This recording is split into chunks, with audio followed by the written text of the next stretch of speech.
Hoy brevemente intentaremos abordar, en la medida de mis limitadas posibilidades, este libro que se llama Gaspar de la Noche, Gaspar de la Nuit, de Aloysius Bertrand. Yo le voy a decir Aloysius, que es nada menos un hombre que inventa un género, que después, desarrollaría y popularizaría Baudelaire con los pequeños poemas en prosa, el Spleen de París. Y es una historia muy triste la de Bertrand, porque no es un tipo que toda la vida quiso publicar este libro, vivió 36 años apenas y no pudo, el libro se editó póstumamente. Vamos a intentar que este libro converse un poco con Umberto Eco, aunque en realidad no con este libro de Eco, sino con otro que se llama En búsqueda de la lengua perfecta, pero que yo no encontré. Básicamente porque estos son poemas que transcurren en la Edad Media, y Umberto Eco, es el medievalista por antonomasia, tiene una erudición medieval que es incomparable. A veces es un poco denso Eco, pero a mí me gusta mucho. Yo creo que tengo la obra completa de él, que la fui comprando cuando salía, creo que en La Nación. A veces me gusta y a veces no me gusta, pero es muy interesante leer a Eco. Y vamos a tratar de hacer que también esto converse un poco con Borges, que está dado vuelta. Vamos a ver si llegamos. Pero en todo caso, ¿qué podemos decir de Bertrand? Como decía, vivió 36 años. Acá está. No sé si leer primero esto que dice Baudelaire. Vamos a leer lo que dice Baudelaire. El 26 de agosto de 1862 en la Presse, Charles Baudelaire dirigía a Arsène Lupin la dedicatoria de sus poemas en prosa titulados Spleen de París. A dicha dedicatoria pertenecen los párrafos siguientes. Tengo que haceros una pequeña confesión. Al hojear por 20ª vez al menos el famoso Gaspar de la Noche de Aloysius Bertrand, un libro conocido por usted, por mí y por algunos de nuestros amigos, ¿no tiene acaso todos los derechos para ser llamado famoso? Fue cuando se me ocurrió intentar algo parecido y aplicar a la descripción de la vida moderna, o más bien de una vida moderna y más abstracta, el procedimiento que aquel aplicó a la pintura de la vida antigua tan extrañamente pintoresco. Acá está, confesando Baudelaire que él imitó a Bertrand en este procedimiento, y él después realmente lo popularizó, ¿no? Los pequeños textos en prosa, que en realidad eran poemas en prosa. ¿Quién entre nosotros en sus días de ambición no ha soñado con el milagro de una prosa poética, musical, sin ritmo ni rima, lo bastante ágil y trabajada para adaptarse a los movimientos líricos del alma, a las ondulaciones del ensueño, a los sobresaltos de la conciencia? Baudelaire está haciendo acá lo que hizo también con Poe cuando lo tradujo. Él tradujo a todo Poe, hizo que Poe fuera conocido en Francia, y en su momento dijo, que Poe, él solo había constituido el romanticismo, todo el romanticismo en América, o en Norteamérica, mejor dicho, ¿no? Entonces él tenía un sentido de la justicia, ¿no? Para con sus hermanos escritores, Baudelaire, y trataba siempre, de hacer justicia con aquellos que tenían mérito, que tenían talento y que no eran tan conocidos o que no eran tan difundidos. Acá está haciendo eso. No sé si leer algo acerca de la biografía de Bertrand. Yo diría que más bien vamos a leer este poema. Este libro es una belleza, es un libro hermoso. Es un libro que está editado, creo que en 1943. Y lo que hace Bertrand es que hace que todo el tiempo sus textos conversen con ilustraciones o pinturas clásicas, de pintores que pintaban, sobre todo, temas de la Edad Media. De hecho, el libro tiene un subtítulo. Gaspar creo que tiene una connotación, creo que etimológicamente significa el tesorero, es como decir el tesorero de la noche. Y tiene un subtítulo que dice Fantasías a la manera de Rembrandt y de Calot. O sea que él todo el tiempo conversa con pintores y con dibujantes, ¿no? En el libro. Eso es muy interesante, es muy interesante. En este caso, acá está la figura del alquimista, ¿no? Que es una figura clásica de la Edad Media. Qué raro esto que se ve acá atrás, ¿no?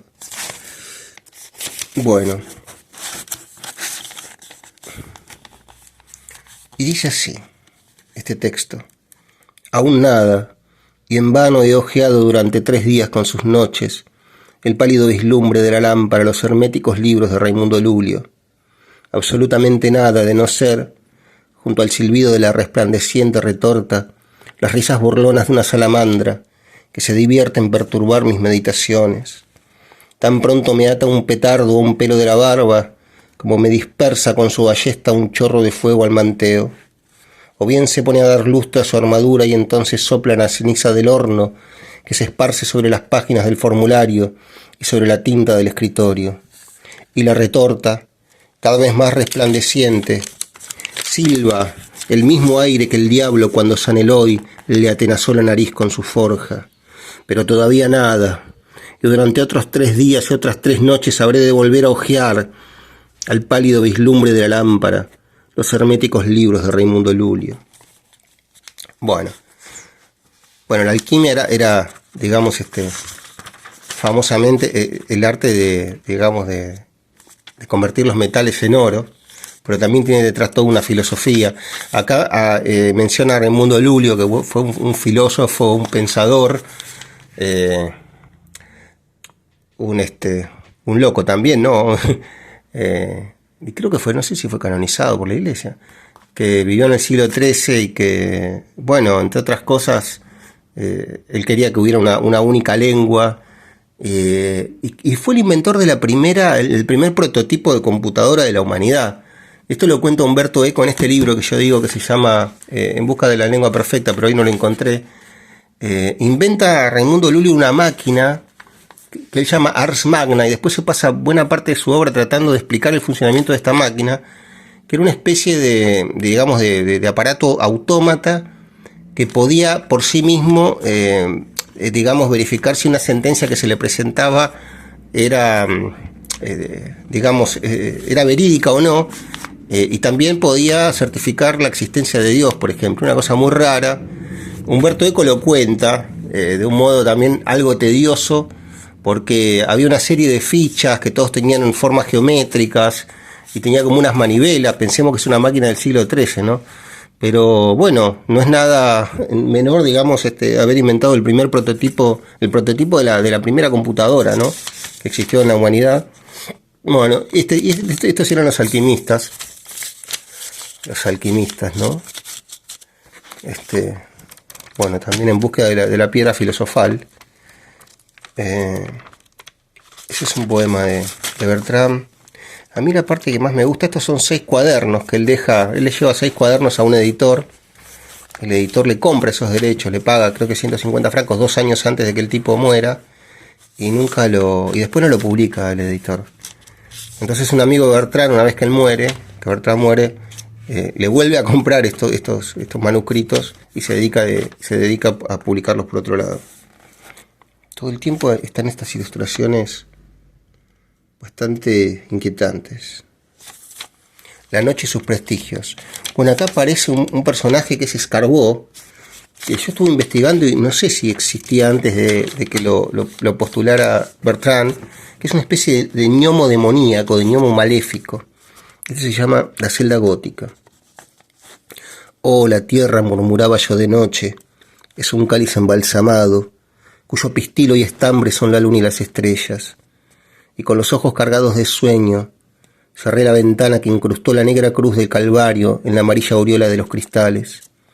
Si siquiera a medianoche, la hora blasonada de dragones y diablos, no fuese más que el gnomo, el que se embriagase con el aceite de mi lámpara, si no fuese más que la nodriza quien mece con un canto monótono en la coraza de mi padre, aún recién nacido muerto, si no fuese más que el esqueleto del lansquenete emparedado en el maderamen quien llamase con la frente, con el codo y con la rodilla, si no fuese más que mi abuelo, que desciende a pie de su marco carcomido y moja la manopla en el agua bendita de la pila.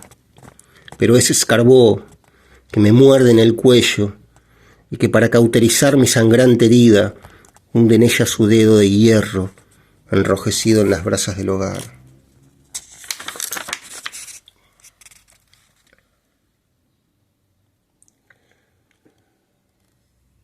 Bueno, y hay varios poemas. Después Maurice Ravel, hace una obra musical inspirada en toda esta parte de Gaspar de la Noche, el loco. La luna peinaba sus cabellos con un escarpidor de ébano que plateaba con una lluvia de gusanos de luz las colinas, los prados y los bosques. Escarbó, gnomo que poseía abundantes tesoros, acechaba en mi tejado al rechinar de la veleta, ducados y florines, que saltaban cadenciosamente yendo las monedas falsas a sembrar el suelo de la calle. Cómo se reía el loco que por las noches vaga por la ciudad desierta, un ojo en la luna y el otro, ay, saltado. Maldita sea la luna, gruñó recogiendo las piezas del diablo. Voy a comprarme la picota para en ella calentarme al sol. Pero era la luna, todavía la luna, la que se ocultaba, y escarbó en la cueva, seguía acuñando ducados y florines a golpes de balancín.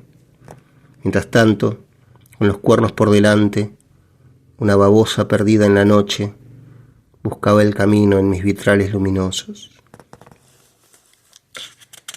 Bueno, este era el libro. Y acá se cuenta cómo fue un poco la historia. Un día en una reunión, Bertrand se cruza con Sainte-Beuve, que es este crítico, bueno, que era como la voz de la crítica del siglo XIX. Era un tipo que había querido ser escritor, fracasó, le fue mal con sus obras ficcionales de sus primeros años y se dedicó a la crítica. Entre los diversos oyentes que se entusiasmaron con aquella nueva poesía de tan puro estilo, acá había una fiesta a Aloysius Bertrand y lo habían invitado a que recitara algo suyo, y entre el público presente estaba Sainte-Beuve. Se contaban Víctor Pavy, que de allí a poco había de montar una editorial en Angers y quien finalmente había de imprimir el libro de Aloysius, y el crítico más autorizado de la época, Sainte-Beuve, quien llevó al joven autor a un rincón junto a una ventana donde le felicitó efusivamente y le instó a buscar editor para su obra. Un año duró esa búsqueda y cuando al fin lo encontró y el libro se iba a publicar, el editor en cuestión quebró y el manuscrito hubo de padecer un secuestro judicial. Bueno, hay una serie de cosas que le pasan con el libro a Bertrand y se muere a los 36 años. Dice, mientras todas estas alternativas se producían con su obra, Aloysius en su vida había tenido que refugiarse ya 2 veces en un hospital a causa de la tisis que le devoraba. Pero esas desapariciones pasaban cuidadosamente ocultas a sus amigos por una especie de pudor que le impedía mostrarse necesitado. Mas en 1841, un nuevo ataque más fuerte que los anteriores le llevó al hospital Necker y esta vez, sintiéndose muy mal, llamó a David. Este le visitó casi a diario en aquellos últimos 30 días y le dio palabra de rescatar a todo trance el original de su libro. Hay una carta del 19 de abril de ese año en que Bertrand habla de la obra en cuestión, mas el 29 del mismo mes muere, sin haber tenido de nuevo en sus manos el libro de sus dulces predilecciones, en el que había intentado crear un nuevo género de poesía, y sin duda lo creó, pero él nunca supo que eso iba a trascender, ¿no? Solo pudo intuirlo. Solo David acompañó. David era su amigo que después rescata el texto del editor que lo tenía y que no lo había publicado y consigue publicarlo. Solo David acompañó a Bertrand en sus últimos momentos y solo él también, dando pruebas de una lealtad ejemplar y de una amistad a prueba de toda moda, ya que David era archiconocido y Bertrand desconocido para todo el mundo, salvo para una reducidísima minoría, el que acompañó en este último viaje en el destierro. Y aquí como describe Sainte-Beuve la escena. Monsieur David fue el único que acompañó el cortejo, era la víspera de la Ascensión, una espantosa tormenta rugía en el cielo, y había concluido la misa mortuoria y el coche fúnebre no llegaba. El monje acabó por marcharse y el único amigo presente custodiaba los restos abandonados. Al fondo de la capilla una hermana del hospital adornaba con guirnaldas uno de los altares preparándole para la fiesta del día siguiente. Bueno, después el amigo recupera el manuscrito y se publica, no sé si 1 o 2 años después de su muerte. Este es un facsímil del título manuscrito de Gaspar de la Noche. Pero bueno, nada, muy triste la historia de Bertrand, muy triste, muy triste. Y es un libro muy interesante. Bueno, otro día seguiremos hablando. Yo quería hacer que eso conversara un poco con Humberto Eco, pero no encontré el libro en el que se habla acerca de Raimundo Lulio, pero pensé que ya que Eco es un gran lector y habla todo el tiempo acerca de la lectura y de la literatura, y este canal se llama Lector de Literatura, puedo leer brevemente algo que dice Eco acerca de las funciones de la literatura. Empieza con una suerte de anécdota. Dice: cuenta la leyenda, y si no es verdadera es una buena ocurrencia, que en cierta ocasión Stalin preguntó cuántos regimientos tenía el Papa, como mofándose de él, digamos, ¿no? Lo que sucedió en los años siguientes nos ha demostrado desde luego que los regimientos son importantes en determinadas circunstancias, pero no lo son todo. Hay poderes inmateriales que no se pueden evaluar a peso, pero que de alguna manera pesan. Sin duda, bueno, todos sabemos que el poder de la Iglesia Católica no es un poder menor, ¿no?, en la historia de la humanidad. Estamos rodeados de poderes inmateriales que no se limitan a los que denominamos valores espirituales, como puede ser una doctrina religiosa. Es un poder inmaterial también el de las raíces cuadradas, bueno, y así, cuya ley severa sobrevive a los siglos y a los decretos no solo de Stalin, sino incluso del Papa. Entre estos poderes yo incluiría también el de la tradición literaria, dice Humberto Eco. Es decir, el de ese conjunto de textos que la humanidad ha producido y produce no con finalidades prácticas, como llevar registros, anotar leyes y fórmulas, etc., sino más bien gratia sui, por amor de sí mismos. Textos además que se leen por deleite, elevación espiritual, ampliación de conocimientos, incluso por puro ocio, sin que nadie nos obligue a hacerlo, si prescindimos de las obligaciones escolares. Es verdad que los objetos literarios son inmateriales solo a medias, porque se encarnan en vehículos que suelen ser cartáceos, pero antaño se encarnaban en la voz de quien recordaba una tradición oral o en una piedra, y hoy discutimos del futuro de los libros electrónicos, los e-books, que deberían permitirnos leer tanto una recolección de chistes como la Divina Comedia en una pantalla de cristal líquido. Bueno, pero hace una defensa de la literatura acá Humberto Eco. Y dice, digamos, da una serie de razones por las cuales él piensa que la literatura es tan beneficiosa. La literatura, ante todo, mantiene en ejercicio la lengua como patrimonio colectivo. ¿Qué más dice? La lectura de obras literarias nos obliga a un ejercicio de fidelidad y de respeto en el marco de la libertad de la interpretación. Los textos literarios no solo nos dicen explícitamente lo que nunca más podremos poner en duda, sino que a diferencia del mundo, nos señalan con soberana autoridad lo que en ellos hay que asumir como relevante y lo que no podemos tomar como punto de partida para libres interpretaciones. Y después, bueno, pero es muy interesante leer a Humberto Eco, es muy muy interesante. A ver hacia el final,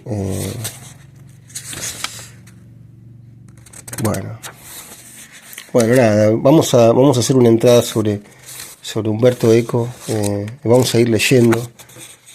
Tiene una serie de ensayos alucinantes, unas novelas buenísimas. A veces es un poco tedioso porque bueno, tiene ese espíritu enciclopédico y bueno, y aparte era un erudito que vivía leyendo y a veces le costaba un poco bajar a esta realidad de los pobres diablos que somos nosotros, los humanos de pie, digamos. Pero para cerrar, y como un homenaje a Aloisio Bertrán, yo le digo Aloisio Bertrán, me gusta decirle así, vamos a leer un texto que escribe Borges, que precisamente se llama El alquimista, ¿no? Como el poema en prosa de Bertrán, que nos da cuenta también de cómo a veces la vida tiene que pasar por los andariveles más prosaicos, más superficiales, porque es interesante estudiar, buscar el porqué de las cosas, el significado oculto, enfrascarse en ideas filosóficas que nos lleven a preguntarnos quiénes somos, si existe Dios, qué es la amistad, qué es la traición, qué es el amor, qué hay más allá de la muerte, cuál es el alcance del poder del conocimiento, etc. Pero mientras tanto la vida pasa. Y mientras tanto hay personas a nuestro alrededor, hay placeres que podemos disfrutar, hay manos que podemos tender. Y bueno, y no hay que perder de vista eso, ¿no? Al amigo, a la pareja, al amor, a los hijos, a los padres. Lo digo yo que soy muy descuidado en todo eso. Pero bueno, es una expresión de deseo en este momento que está terminando el año, ser un poco más presente, estar un poco más presente en mi vida, digamos, cotidiana e inmediata en mi contexto. Y alejarme un poco también de las fantasías absurdas que también plantea la literatura. Bueno, dice este poema de Borges, El alquimista. Lento en el alba, un joven que han gastado la larga reflexión y las avaras, vigilias considera ensimismado los insomnes braseros y alquitaras. Sabe que el oro, ese proteo, acecha bajo cualquier azar como el destino. Sabe que está en el polvo del camino, en el arco, en el brazo y en la flecha, en su oscura visión de un ser secreto que se oculta en el astro y en el lodo. Late aquel otro sueño de que todo es agua que vio Tales de Mileto. Otra visión habrá, la de un eterno Dios cuya ubicua faz es cada cosa, que explicará el geométrico Spinoza en un libro más arduo que el Averno. En los vastos confines orientales del azul palidecen los planetas. El alquimista piensa en las secretas leyes que unen planetas y metales. Y mientras cree tocar enardecido el oro aquel que matará la muerte, Dios, que sabe de alquimia, lo convierte en polvo, en nadie, en nada y en olvido.